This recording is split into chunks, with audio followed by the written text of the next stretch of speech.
ফুলকপি দিয়ে এমন একটি খাবার বানিয়েছি যেটা নাকি খেতে একদম উটের মাংসের মতো। আসসালামু আলাইকুম everyone, welcome to Jerin secret recipe.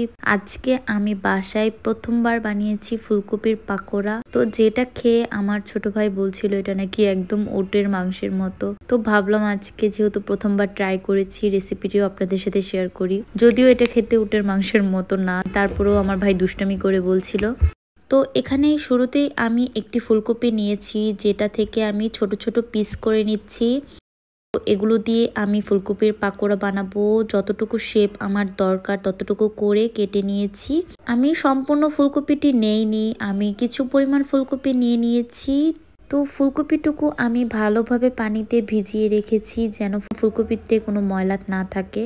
তো কিছুক্ষণ পানিতে ভিজিয়ে রাখার পর আমি একটি প্যান বসিয়ে দিয়েছিলাম, যেখানে সামান্য পরিমাণ লবণ দিয়েছি এবং ভিজিয়ে রাখা ফুলকপিগুলো সেখানে দিয়ে দিলাম। এখানে আমি 5 থেকে 6 মিনিট ফুলকপিটুকু সিদ্ধ করে নিব।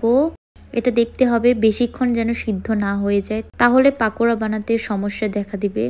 তো তারপর আমি একটি মশলা তৈরি করব, যেটার মধ্যে আমি সামান্য পরিমাণ মশলা দিয়ে দিয়েছি। এখানে আমি কিছু পরিমাণ লবণ, মরিচ, হলুদ, ম্যাজিক মশলা এবং বেসন দিয়ে সামান্য পরিমাণ পানি দিয়ে ভালোভাবে মিক্স করে নিয়েছি। তারপর আমি এখানে সিদ্ধ করা ফুলকপিটুকু দিয়ে দিলাম।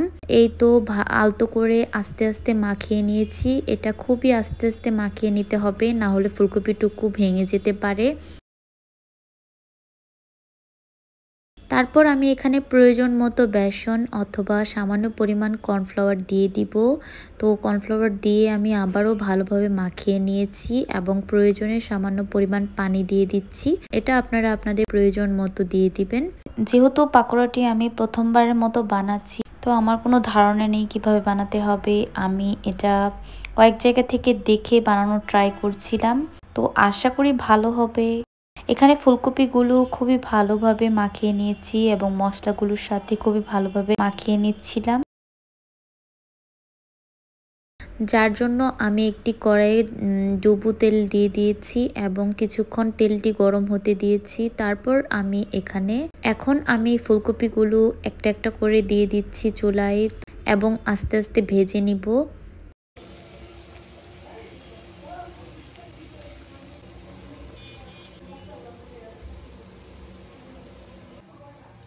আমি সবগুলো ফুলকপি চুলোয় দিয়ে দিলাম, দিয়ে আস্তে আস্তে ভেজে নিচ্ছি।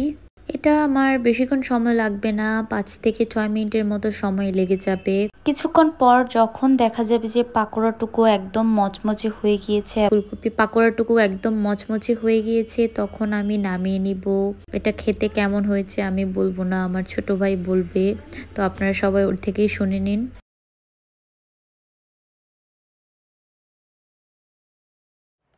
কেমন হয়েছে? অনেক মজা হয়েছে রে।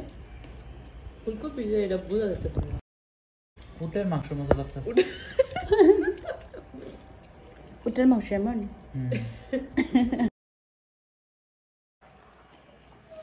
এই তো আজকের জন্য এইটুকুই। আল্লাহ হাফেজ এভরিওয়ান, সবাই ভালো থাকবেন।